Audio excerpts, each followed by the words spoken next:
there with her face contorted in rage, pointing her finger directly at my chest.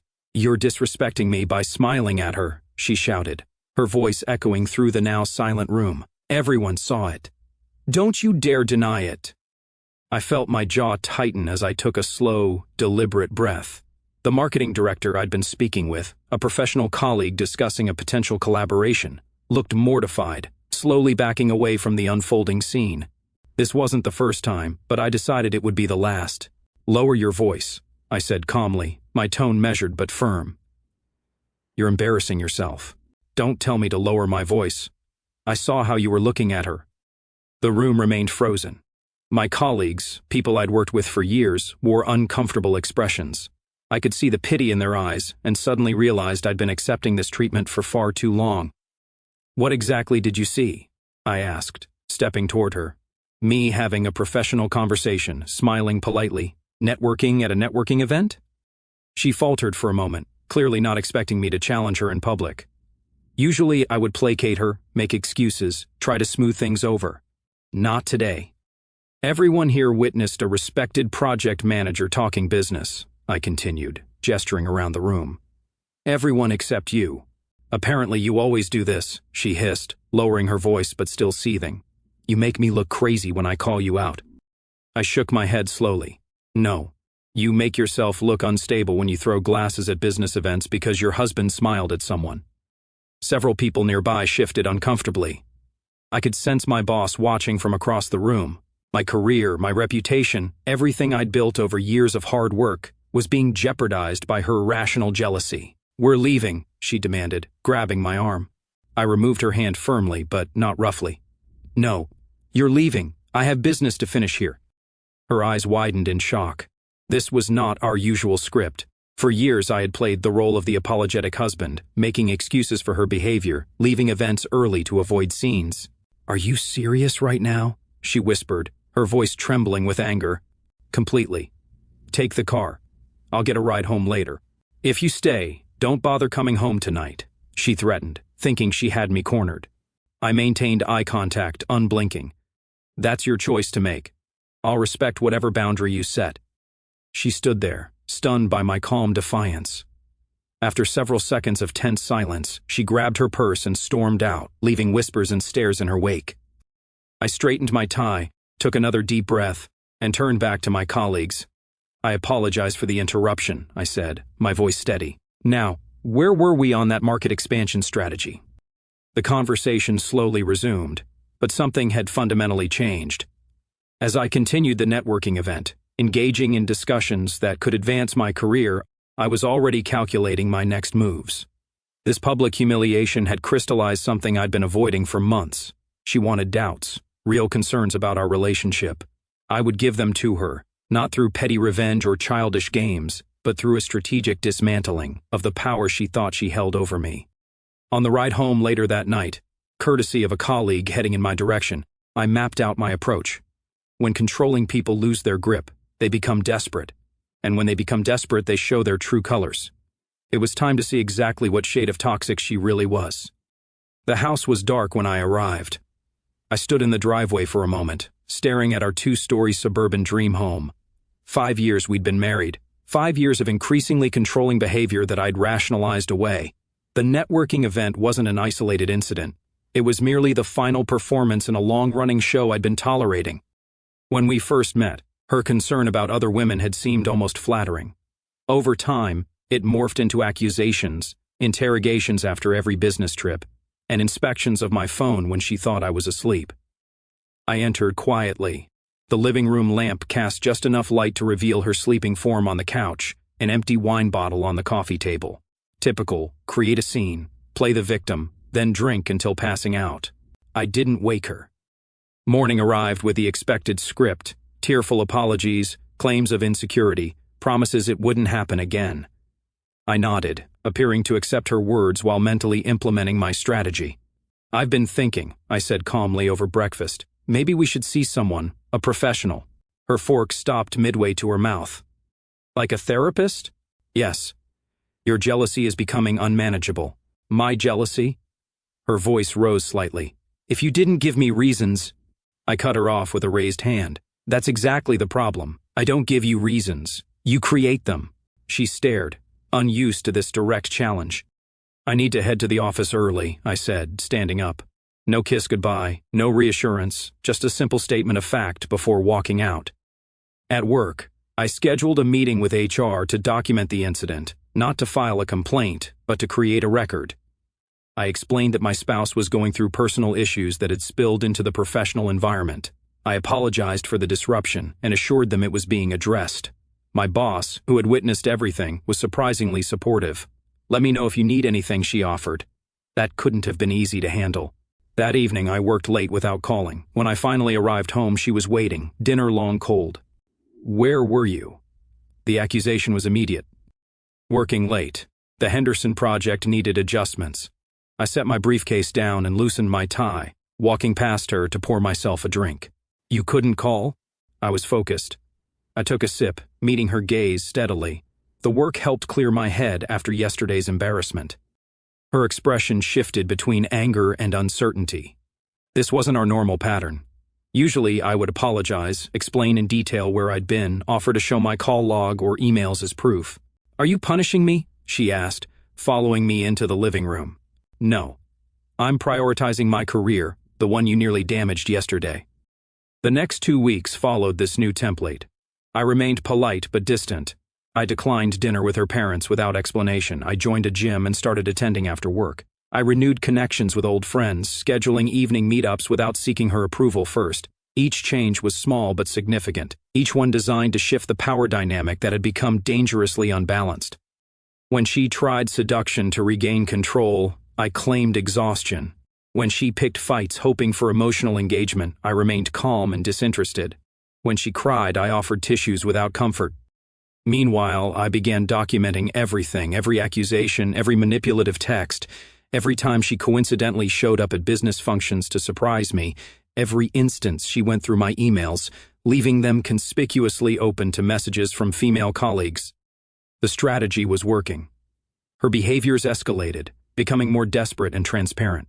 The mask slipped further each day, revealing what had always been beneath, not love or even jealousy, but a pathological need for control. We need to talk, she finally demanded one evening, as I was about to head out for a drink with colleagues. I have plans, I replied, checking my watch.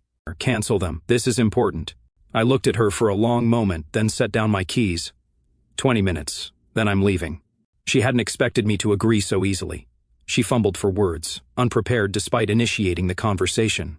What's happening to us? She finally asked. Nothing is happening to us, I replied evenly. I'm simply no longer participating in the toxic dynamic you created. Toxic? Her voice rose. Because I care enough to worry about our marriage? No. Because you confuse control with love. I checked my watch again. 15 minutes left. Was there something specific you wanted to discuss? It was almost fascinating watching her process this new reality. The realization that her usual tactics, tears, accusations, anger weren't working anymore. That the husband she thought she had trained so well had broken his leash. Are you having an affair? She asked suddenly. I actually laughed. That would certainly make this easier for you, wouldn't it? Give you something tangible to blame instead of facing your own behavior. Just answer the question. No, I'm not having an affair. But the fact that your mind immediately goes there is exactly the problem. I stood up, retrieving my keys. Our 20 minutes are up. If you walk out that door, you'll what? I asked, pausing at the threshold. Throw another glass? Make another scene? Check my phone while I sleep? Or maybe call my colleagues to verify my whereabouts like you did last month? Her face paled. She didn't know I knew about that. I'll see you later, I said, walking out while she stood speechless. The door closed behind me with a satisfying click that felt remarkably like freedom. 3 weeks into my new approach, her tactics shifted dramatically. I watched with detached interest as she cycled through her entire arsenal of manipulation techniques, each one more transparent than the last.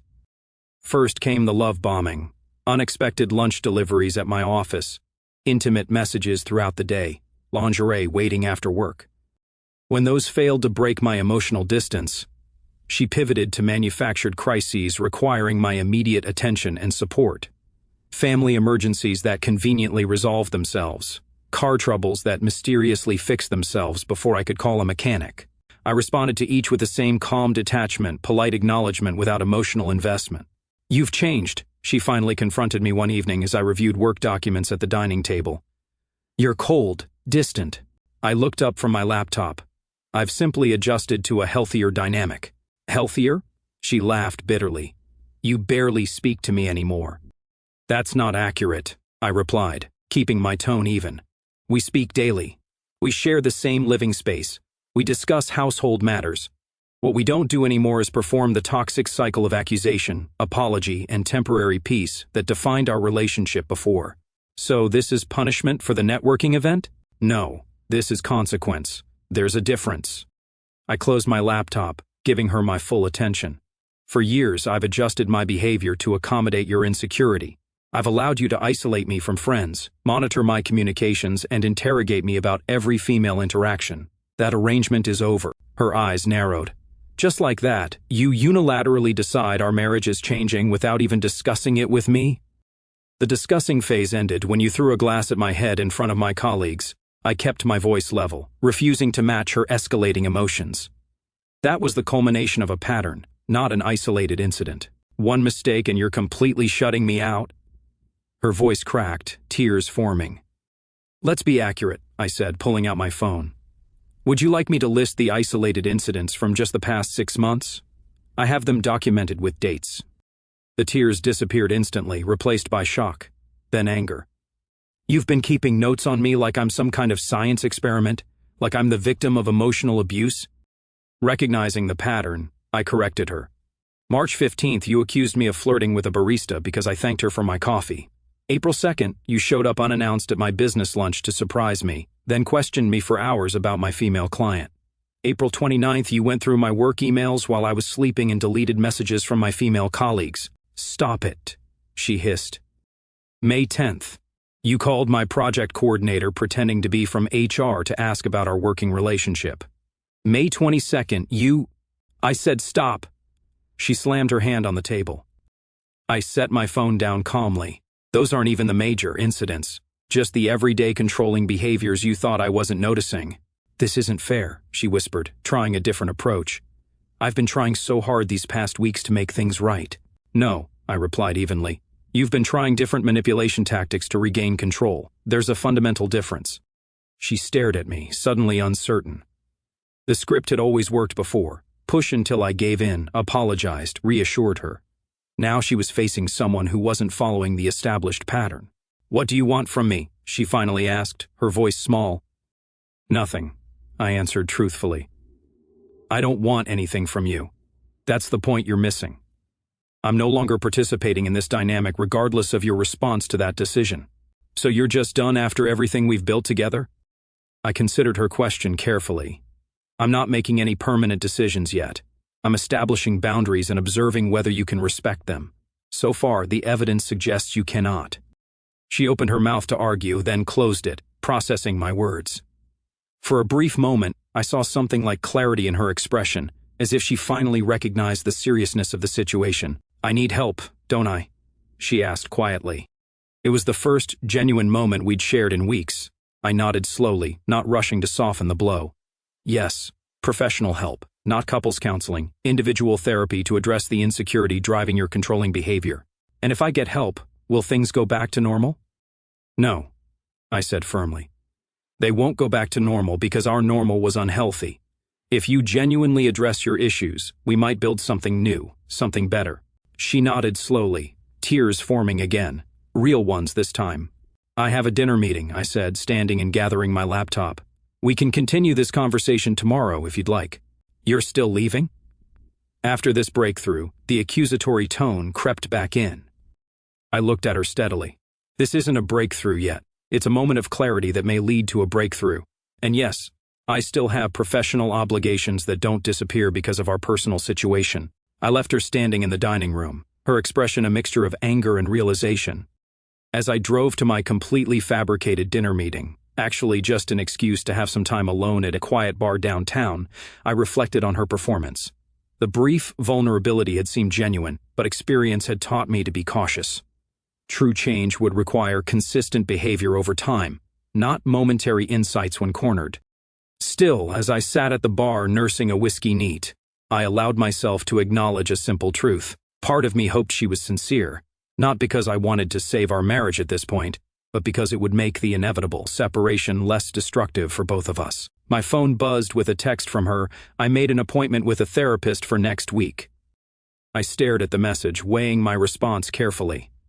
Good first step, I finally replied, then turned my phone face down on the bar and returned to my drink. Professional help might address her issues, but it wouldn't erase my awakening. Whatever happened next would be on my terms, not hers. The call came on a Tuesday afternoon while I was reviewing quarterly projections with my team. My phone vibrated against the conference table. The screen displayed my boss's name. I excused myself momentarily. We need to discuss something important, she said without preamble. Can you stop by my office after your meeting? An hour later, I sat across from her desk as she outlined an unexpected opportunity. The Singapore branch needs someone to head up their operations restructuring, she explained. It's a 6-month assignment minimum, possibly extending to a year. You're my first choice. I listened as she detailed the responsibilities, the compensation package, and the career advancement potential. This was exactly the kind of opportunity I'd been working toward for years. International experience, a leadership role, substantial visibility with upper management. How soon would I need to decide? I asked. End of week, ideally. They want someone in place by the end of the month. I nodded, my mind already calculating the implications. I'll have an answer for you tomorrow. Driving home, I considered how this development aligned perfectly with my current personal situation. 6 months abroad would create the distance needed to evaluate my marriage objectively, away from the daily emotional manipulation. At home, I found her cooking dinner, a picture of domestic tranquility. 3 weeks into therapy, she'd been putting on a convincing performance of growth and self-reflection, but occasional slip-ups. Checking my phone while I showered, questioning me about late meetings, revealed the underlying patterns remained unchanged. Something exciting happened today, I said casually, pouring myself a glass of water. I've been offered a major opportunity. She turned from the stove, smiling. That's great. What kind of opportunity? International assignment, leading the operational restructuring for our Singapore office. Her smile froze. Singapore? For how long? 6 months minimum. Possibly a year. The wooden spoon in her hand stilled. A year? You can't seriously be considering that. I'm not considering it, I replied evenly. I've already decided to accept. The spoon clattered against the stove. Without discussing it with me, your wife? I'm informing you now, I said, maintaining eye contact. This is a career-defining opportunity that I've earned through years of dedicated work. And what about us? What about our marriage? Her voice rose. I'm in therapy working on myself, and you're planning to leave the country? Your therapy is about addressing your controlling behavior, not about earning rewards, I pointed out. And this assignment doesn't prevent you from continuing that work. How convenient for you, she snapped. Just when I'm making progress, you find a way to escape halfway around the world. I took a deliberate sip of water. That perspective is exactly why this separation might be beneficial. You see my career advancement as a threat rather than something to celebrate. You're using it to run away from our problems. No, I corrected her. I'm pursuing my professional goals despite our problems. There's a difference. She switched tactics, her eyes suddenly welling with tears. Please don't do this. I need you here while I'm working through these issues. If you leave now, it's like you're giving up on us. In the past, this performance would have worked. I would have compromised my career to satisfy her emotional demands. Not anymore. Your therapy isn't dependent on my physical presence, I said firmly. In fact, some independence might accelerate your progress. You can't truly address your controlling tendencies while simultaneously trying to control my career decisions. This isn't about control, she protested. It's about making major life decisions together as a couple. Let me ask you something, I said, setting down my glass. If the situation were reversed, if you received a career-advancing opportunity abroad, would you decline it because I asked you to? She hesitated just a moment too long. That's different. How? I asked. It just is, she insisted, avoiding the question. My career isn't trying to separate us for a year. I nodded slowly. That's what I thought. When it's your career, it's a priority. When it's mine, it's a threat. She stared at me, her fabricated tears drying up as she realized her usual tactics weren't working. So that's it, she finally said. You've made this unilateral decision without any consideration for my feelings or our relationship. I've made a professional decision that any supportive partner would celebrate, I corrected her. Your reaction to it is revealing exactly why this time apart might be necessary. She turned away, gripping the counter edge tightly. If you leave, we're done. I won't wait around for a year while you live your separate life. I recognized the ultimatum for what it was, another control tactic, a desperate attempt to force my compliance. In the past, it would have worked. Now it merely confirmed I was making the right decision.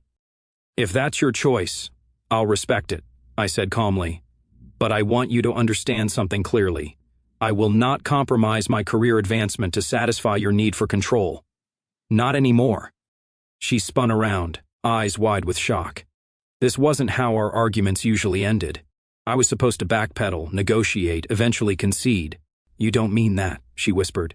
You can't. I do, I assured her, my voice leveled. Whatever happens with us, I'm accepting this assignment. The only question is whether you're willing to work on our relationship from a distance, or if you'd prefer to end it entirely. I left her standing in the kitchen and went upstairs to shower, giving her space to process this new reality. As the hot water washed over me, I felt an odd sense of peace. Either outcome would be acceptable, a marriage potentially salvaged under healthier terms, or a clean break that would free me entirely. Later that evening, she approached me with red-rimmed eyes. I don't want to lose you, she admitted quietly. I'll support your assignment if you promise we'll work on us while you're gone. I studied her face, searching for signs of manipulative versus genuine concession. That would mean video therapy sessions together, I said. Real work, not just convenient promises. She nodded slowly. I'll do whatever it takes. I didn't immediately respond with gratitude or relief. Instead, I simply nodded. We'll see. Her expression flickered with frustration at my measured response, but she caught herself, forcing a smile instead. We will make this work. I returned to my book without further comment, neither confirming nor denying her statement. The Singapore assignment would proceed regardless. Whether our marriage survived would depend entirely on her actions, not her words. And for the first time in years, I realized I was completely at peace with either outcome. 2 months into my Singapore assignment, I maintained our agreement of weekly video therapy sessions and regular calls. She performed admirably, attentive, supportive, seemingly committed to personal growth. The therapist noted her progress, and I acknowledged the apparent changes, remaining cautiously optimistic while focusing on my professional responsibilities. The restructuring project consumed most of my waking hours, yet I found the work invigorating.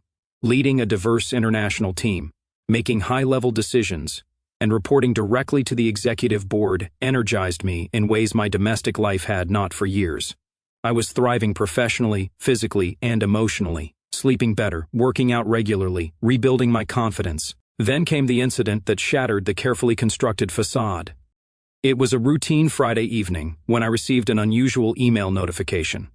Our shared cloud storage account had been accessed from an unrecognized device. Most people would have dismissed it as a glitch. My experience made me investigate further. The access log revealed that someone had been systematically reviewing my personal documents, emails, and photos. After months of calculated behavior, she had reverted to her usual patterns of surveillance. But this time she'd made a critical error. She'd forgotten that I could track her digital footprints. Rather than immediately confronting her, I decided on a strategic approach. I created a password-protected folder labeled Singapore, Personal, and filled it with innocuous content, work photos, tourist snapshots, receipts from business dinners. Then I added one carefully crafted document titled Relationship Assessment.docx. The document contained a detailed, dispassionate analysis of our relationship, acknowledging her recent efforts while expressing measured doubts about their sustainability. I included references to continuing patterns of monitoring behavior and persistent trust issues requiring long-term therapeutic intervention. The conclusion remained deliberately ambiguous about our future together. I waited. 3 days later, during our scheduled video call, she appeared unusually subdued. Everything okay? I asked, knowing exactly what had happened. Just missing you, she replied, forcing a smile. How's the project going? I provided a brief update on work matters, watching her closely. She nodded and commented appropriately, but her eyes betrayed her distraction. She was processing what she'd read, trying to determine how to respond without revealing her intrusion. "I've been thinking," she finally ventured. "Maybe I could visit for a week or two. The therapist thinks it might be good for us to have some face-to-face time." "Interesting," I replied neutrally. "When did the therapist suggest this?" She hesitated momentarily. "In my individual session yesterday." I nodded, knowing this was a lie. Our therapist had explicitly advised against visits during this separation period, believing the distance was therapeutically valuable. "I'll think about it," I said non-committally. "My schedule is quite packed for the next month." Her smile tightened almost imperceptibly. "Of course. Just thought it would be nice." After ending the call, I implemented the next phase. I messaged our therapist requesting an individual session, explaining that I had discovered concerning information regarding privacy boundaries. The therapist agreed immediately. During the session, I detailed the evidence of continued surveillance. The therapist expressed disappointment but not surprise, noting that controlling behaviors often resurface under stress. When I outlined my planned response, she cautioned me about potential escalation but acknowledged that clear consequences were appropriate. Next, I contacted her parents, whom I'd maintained a cordial relationship with, and requested a family dinner via video call the following weekend, explaining that I had important matters to discuss regarding their daughter's well-being. They agreed, concerned but supportive. The final stage required precision timing. The evening before our scheduled family call, I sent her a simple message. "I know about the cloud account access. We'll discuss tomorrow with your parents." She called immediately. I didn't answer. She called again and again. Then text messages flooded in, denials, then accusations, then tearful pleas, following the predictable pattern of manipulation when confronted with irrefutable evidence. I responded with a single text, "This will be addressed tomorrow, all of it." The next day, I joined the video call 10 minutes early, speaking briefly with her parents before she arrived. I didn't detail the specific issues, but prepared them for a difficult conversation about boundaries and trust. When she finally joined, her face was pale, eyes red-rimmed from what appeared to be a sleepless night. "Thank you all for making time for this conversation," I began, my tone professional but not cold. "I believe in addressing serious matters directly and with appropriate support present." Her father nodded appreciatively. Her mother looked increasingly concerned. Despite our agreement about respecting privacy during this separation period, and despite ongoing therapy addressing trust issues, I discovered systematic unauthorized access to my personal accounts and documents. Her parents turned to her, shocked. She stared at the screen, paralyzed. More concerning than the privacy violation itself is what it reveals about the effectiveness of our therapeutic process, I continued evenly. While presenting the appearance of growth and change, the underlying controlling behaviors have continued unabated. "That's not fair," she finally spoke, voice trembling. "You're twisting this to make me look bad in front of my parents." "I have the access logs," I replied simply. "Each entry is time-stamped and traceable to your devices. I can share them if necessary. But I prefer to focus on the path forward rather than debating established facts." Her father cleared his throat uncomfortably. "Perhaps we should give you two some privacy to discuss this." "With respect, I think external perspective is valuable here," I countered politely. "This pattern of behavior has persisted partly because it remained hidden from view. Transparency is necessary for accountability." Her mother reached for her husband's hand, visibly distressed. "What are you saying exactly?" I maintained steady eye contact through the screen. "I'm saying that I value honesty above all else in relationships. I can work through many challenges if they're acknowledged openly. What I cannot accept is persistent deception presented as growth." "I was worried about you," she interjected, tears forming. "Living alone in a foreign country, working all those hours with people I don't know." "That's exactly the issue," I interrupted firmly. "You frame your controlling behavior as concern, but it fundamentally demonstrates a lack of trust and respect for my autonomy." Her father, always the mediator, attempted to defuse the tension. "Everyone makes mistakes. The important thing is learning from them." "I agree completely," I nodded, "which is why I'm approaching this constructively rather than punitively. This isn't about punishment. It's about establishing that actions have consequences." I outlined my decision clearly. I would complete my Singapore assignment as planned. Our joint therapy sessions would be suspended indefinitely. Any potential reconciliation would require demonstrable change over time, not promises or performances. "I'm not making any permanent decisions about our marriage today," I concluded. I'm simply ensuring that whatever path we take forward is based on truth rather than illusion." When I finished speaking, the silence extended for several seconds. Her parents looked between us, clearly struggling with this new perspective on their daughter's behavior. She stared at her hands. The performance of indignation collapsed under the weight of irrefutable evidence, presented with calm certainty. "We'll give you some privacy now," her mother finally said, and they disconnected from the call.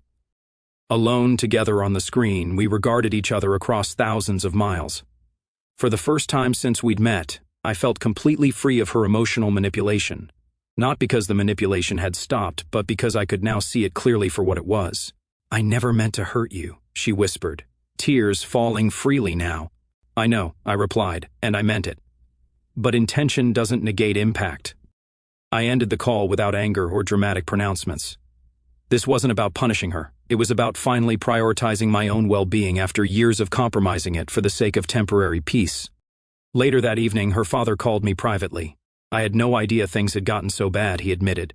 "Her mother and I, we're going to make sure she gets the help she needs. Real help this time." "I appreciate that," I replied sincerely. "Regardless of what happens between us, she deserves to break free from these patterns." After we hung up, I stood at my apartment window overlooking the Singapore skyline, feeling strangely light. The truth, once fully embraced, had its own kind of freedom. The remaining 4 months of my Singapore assignment passed with remarkable clarity. Our communication became limited to practical matters handled primarily through email. Her parents kept me updated on her therapy, real therapy this time, with a specialist in personality disorders rather than the couple's counselor, who had been easily manipulated with performances of progress. I extended my contract by 3 additional months, not to avoid returning home, but because the project's success had opened further opportunities too valuable to decline. My decision was based entirely on professional considerations, without the cloud of relationship anxiety that would have previously dominated such choices. When I finally returned, it was to a different home, a modern apartment downtown that I'd purchased during my absence. She knew about this decision. I'd been transparent about my plans. The marital home had been sold, the proceeds split equitably. There had been no arguments about property or finances. My attorney had been pleasantly surprised by the lack of conflict. "Most separations aren't this civilized," she remarked during our final meeting. "Most separations involve 2 people fighting to win," I replied. This one involved one person setting boundaries and the other finally respecting them. 3 days after my return, we met at a quiet cafe, neutral territory. She looked different, thinner, but healthier somehow, more present. "Thank you for meeting me," she said as I sat down across from her. I nodded, studying her. The performance of fragility that had been her standard opening was noticeably absent. "How was the flight back?" she asked. "Long but uneventful," I replied. "How's your therapy progressing?" She took a deliberate breath. "It's been challenging. Confronting patterns I've carried since childhood isn't comfortable, but it's necessary." I appreciated the lack of dramatic emphasis, the absence of tears designed to elicit comfort. This felt closer to genuine communication than we'd achieved in years. "My therapist thinks I developed these controlling behaviors as protection against abandonment," she continued. "Not that it excuses anything. Understanding the origin doesn't justify the impact." The echo of my own words from months ago wasn't lost on me, but her tone suggested integration rather than mimicry. "I won't ask for another chance," she said, meeting my gaze directly. "That would just be another form of entitlement. I just wanted to apologize, properly, face to face, without expectations." I nodded slowly. "I appreciate that. I also wanted to let you know I won't contest anything in the divorce proceedings. My lawyer tried to convince me to fight for more, but that would just be continuing the pattern." The word divorce hung between us. Neither of us had formally filed yet, though the separation had made our trajectory clear. "That's your decision to make," I replied evenly. She smiled slightly, a real smile tinged with sadness, but not manipulation. "That's the thing I'm finally learning. My decisions are mine. Your decisions are yours. I spent years trying to control your choices because I didn't trust my own value enough to believe you'd stay otherwise." We talked for nearly an hour, not about reconciliation or our shared past, but about the person she was working to become and the life I was building. The conversation had an unexpected quality of friendship, or at least mutual respect, that had been absent, even in our best married days. As we prepared to leave, she hesitated. "Can I ask one question? Not to change anything, just for my own understanding." I nodded cautiously. Was there a specific moment when you decided you were done? Before Singapore, I mean? I considered her question carefully. The networking event was the catalyst, but not because of the public scene. It was the moment afterward, when I stopped apologizing for things that weren't wrong. When I realized I'd been complicit in creating a dynamic that was destroying us both. She absorbed this, nodding slowly. That makes sense. I've been trying to identify the moments I could have made different choices. That's valuable reflection, I acknowledged. But don't get lost in rewriting the past. Forward is the only productive direction. We parted with a brief handshake. No hug, no lingering touch charged with unspoken expectations. Just two adults closing one chapter with dignity. The divorce was finalized 3 months later. The proceedings were remarkably straightforward, free from the acrimony that characterized most separations. We both declined to speak in court, letting the agreed terms stand without dramatic testimony or accusations. Outside the courthouse, we had our final conversation as a married couple. I wish you well, I told her sincerely. I hope the work you're doing brings you peace.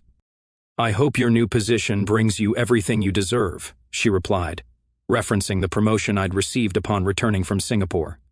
You earned it long before I was wise enough to appreciate your ambition. We didn't make hollow promises about remaining friends. Neither of us suggested keeping in touch.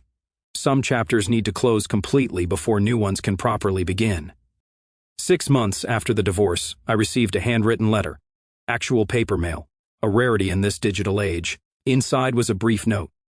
My therapist suggested writing letters to people I've hurt without expecting responses. This isn't about seeking forgiveness or reconciliation. It's about acknowledging that my behavior caused real harm and taking full responsibility without justifications. Thank you for having the strength to break the cycle when I couldn't. The boundaries you set forced me to confront patterns I might have continued indefinitely otherwise. I'm building a healthier life now, and part of that journey began with your refusal to accept less than you deserved. I didn't respond, not out of anger or indifference, but because her growth wasn't my responsibility, positively or negatively. She wasn't writing to restart communication, and I respected that intention. The letter now sits in a drawer in my home office. Not as a reminder of what was lost, but as confirmation that standing firm in your own worth can sometimes be the most compassionate choice for everyone involved. That networking event, the public accusation over a simple professional smile, had been the breaking point of an unhealthy dynamic, not just a momentary embarrassment. My response hadn't been about punishment or revenge. It had been about finally recognizing that respect isn't negotiable, and that true strength lies not in dominating others, but in refusing to be dominated, even by those claiming to love you. The doubts I gave her to face weren't about my fidelity or commitment. They were about whether she could exist in a relationship based on mutual respect rather than control, whether she could love someone without owning them. Those were real doubts indeed, not just for her, but for anyone who confuses possession with partnership. I've since rebuilt my life on my own terms. Professionally advancing, socially engaged, occasionally dating without rushing toward commitment.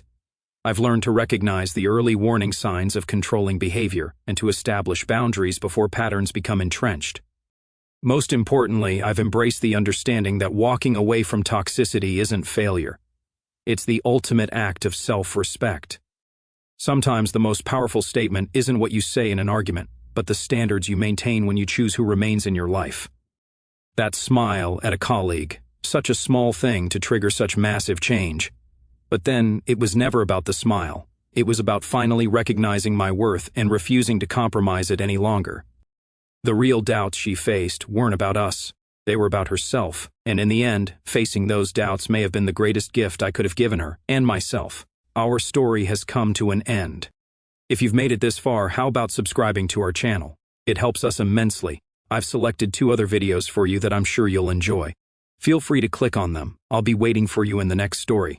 See you soon.